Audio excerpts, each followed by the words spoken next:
جو اللہ کے دین کا کام کرتا ہو اس کو اللہ کیا دے گا، اس کی نیکی کی حدیں نہیں بتلائی. فرمایا کہ اس کا کوئی حساب ہی نہیں.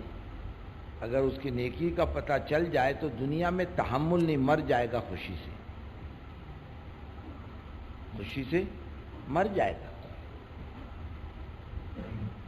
اللہ اتنا بے حساب دیں گے. کیوں کھڑا ہے؟ کیا مقصد کھڑا ہونے کا؟ اللہ کا دین پورا اور پوری دنیا میں اللہ زندہ کر دے. عزائم اس کے یہ ہیں تو اللہ کیا دیں گے، اس کا کوئی حد و حساب ہے؟ ایک لفظ سبحان اللہ کی نیکی کی گنتی نہیں کر سکتا. لفظ سبحان اللہ، ایک آدمی سبحان اللہ کہتا ہے نا، حدیث پاک میں اس کا ثواب کتنا بتلایا؟ 1 ارب غلام آزاد کرنا. 1 ارب غلام کی قیمت کیا؟ کا 48,000 درہم، اور 1 درہم پاؤ تولہ چاندی. تو بتاؤ کتنا تولہ چاندی ہو گئی؟ 12,000 تولہ. 1 تولے کا بھاؤ کیا ہے دنیا میں اس وقت؟ 1 تولہ چاندی خریدنے جاؤ گے تو کتنے پیسے دینے پڑیں گے؟ ارے بولو نا، کتنے؟ نہیں 1 تولہ چاندی کا 70-80 روپے تولہ ہے، اور 12,000 تولے کا بھاؤ.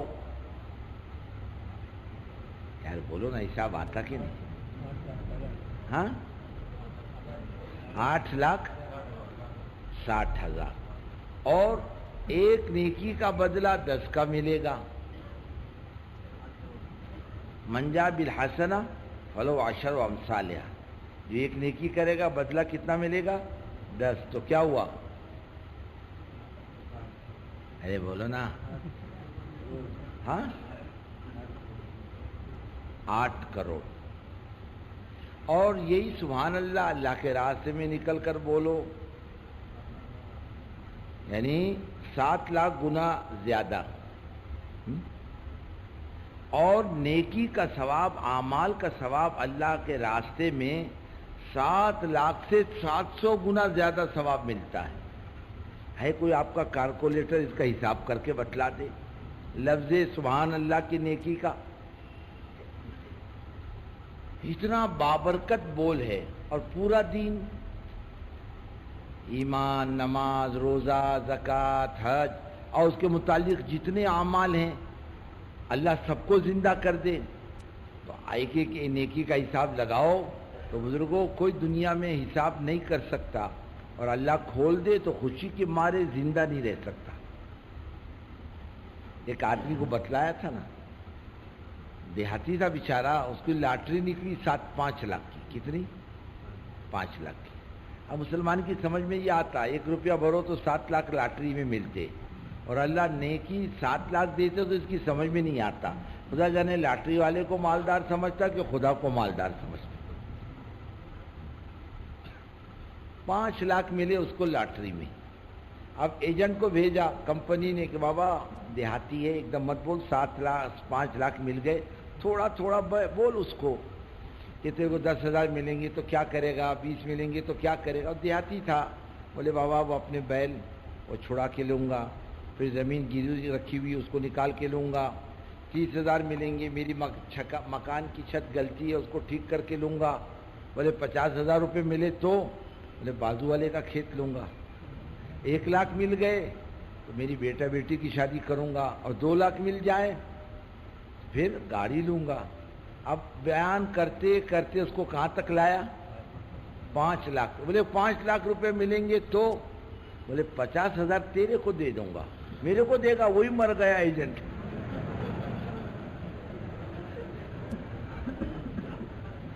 نہیں، آدمی خوشی نہیں برداشت کر سکتا.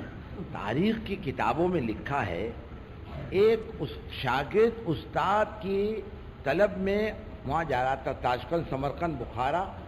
وہاں کوئی بزرگ ہیں، صاحب نسبت ہیں، اور وہ حدیث کی کتاب بہت اچھی پڑھاتے ہیں. ہندوستان سے پیدل چلا تاشقند، سمرقند، بخارا جانے.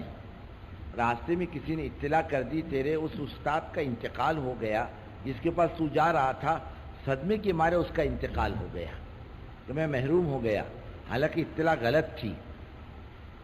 دنیا میں آدمی خوشی بھی نہیں برداشت کر سکتا، غمی بھی نہیں برداشت کر سکتا، اس کے بس کی بات نہیں۔ اللہ اس زندگی میں دیں گے جہاں موت نہیں ہے، جس کو موت نہیں آئے گی۔ اور یہ جو کام ہے بزرگوں، ایمانداری کی بات ہے، یہ کوئی وعظ و نصیحت کی مجلس نہیں ہے تو آپ کو نصیحت کی جائے، بلکہ ایک کام کی مجلس ہے کہ امت کو فکر دلائی جائے دین کی، اس امت کو دین کی طرف متوجہ کیا جائے کہ بھائی تو دیکھ، تو اکیلا ذمہ دار نہیں اپنی زندگی بنانے کا، اللہ نے سارا عالم تیرے کو دے رکھا ہے کام کے لیے، جا خدا کا پیغام لے کے جہاں تک تیرے بس کی ہو جا، اور جہاں تیرے بس کی نہیں ہوگی اللہ اپنی قدرت سے اپنی بات کو پہنچا دے گا، بڑی قدرت والا ہے۔ حضرت ابراہیم علیہ السلام کو اللہ تعالیٰ نے فرمایا وَعَزِّمْ فِي النَّاسِ بِالْحَجِّ، جاؤ آواز لگاؤ حج کی ہمارے بندوں میں۔ کہے اللہ کوئی نہیں ہے، کون سنے گا میری بات کو، کون آئے گا میری آواز پر؟ کہ یہ تمہاری ڈیوٹی نہیں ہے، آواز لگانا تمہاری ڈیوٹی ہے، پہنچانا ہماری ڈیوٹی ہے، تم آواز تو لگاؤ۔ حضرت ابراہیم نے آواز لگائی صرف حج کی، یہ نہیں کہا ایمان کی آواز لگاؤ، نماز کی لگاؤ، زکوٰۃ کی لگاؤ، روزے کی لگاؤ، اعمال کی نہیں، صرف حج آواز لگائی حضرت ابراہیم نے۔ ایک وقت آیا کہ بیت اللہ نے شکایت کی، اللہ میں خالی ہو گیا، فرمایا تھوڑا صبر کر لے، ایسی امت پیدا کروں گا تیرے پر ایسی ٹوٹے گی جیسے پرندہ اپنے گھونسلے پر ٹوٹتا ہے۔ آج دنیا کے لاکھوں کروڑوں کی دل کی دھڑکن بن چکی بیت اللہ کی آواز، ہر آدمی چاہتا میں پہنچوں، ہر آدمی چاہتا میں پہنچوں۔ اب جتنے انتظامات کیے جا رہے کم ہی ہو رہے ہیں، صرف حج کی دعوت، اور اللہ نے حضرت محمد صلی اللہ علیہ وسلم کی اس امت کو کامل شریعت کی دعوت دی ہے۔ ایک عمل پر اتنی مقبولیت، اگر یہ امت کھڑی ہو جائے سارے اعمال کو زندہ کرنے کے لیے، اس کی مقبولیت کا کوئی اندازہ کر سکتا ہے؟ اور اللہ کتنی قوموں کو پلٹا کھلائے گا اس کا بھی کوئی اندازہ کر سکتا ہے؟ کتنی قومیں چل کے آئے گی؟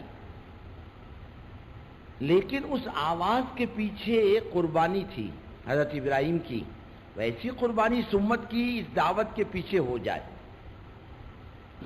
حضرت ابراہیم کی قربانی بہت اعلیٰ درجے کی، اللہ کے حکم کے محتاط ساری چاہتوں کو قربان کرنا۔ حضرت ابراہیم کو لے جا کے چھوڑ دیا، مائی ہاجرہ کو چھوڑ دیا، وادی غیر ذی زر بغیر کھیتی کی زمین میں چھوڑا، بغیر اسباب کی شکلوں میں چھوڑا، اور چھوڑ کے چلے آئے۔ کبھی بھی نہیں گئے بال بچوں کی خبر گیری کرنے، کبھی نہیں گئے، اور جب بھی گئے خدا کا حکم پورا کرنے گئے۔ پہلے تو گئے اللہ کو کہنے پر چھوڑنے پر گئے، چھوڑ کے آئے، پھر گئے بچے کو ذبح کرنے، پھر گئے بیت اللہ کی تعمیر کرنے، اور پھر گئے حضرت اسماعیل کے گھر میں ان کی بیوی کو طلاق دلانے۔ کہیں بھی اپنی چاہتوں پر نہیں گئے، خدا کے حکم کے پورا کرنے کے لیے گئے۔ پھر حضرت اسحاق کے ساتھ رہے، حضرت سارہ کے ساتھ رہے، کبھی بال بچوں میں، کبھی دعوت میں، کبھی عبادت میں، کبھی مہمانوں کی خدمت میں، آنا جانا۔ اس وقت جو ہمارے کام کا طریقہ ہے نا، یہ آنا جانا، کاروبار، بال بچے، خدمت، مہمان نوازی، یہ دوسرے درجے کی قربانی ہے، یہ اعلیٰ درجے کی قربانی نہیں ہے۔ اعلیٰ درجے کی قربانی حضرت ابراہیم کی جو تھی وہ ہے اعلیٰ درجے کی۔ اب یہ قربانی کے بعد اللہ نے کہا مانگو کیا مانگتے ہو، تم نے ہماری جیسی کر دی، اب ہم تمہاری جیسی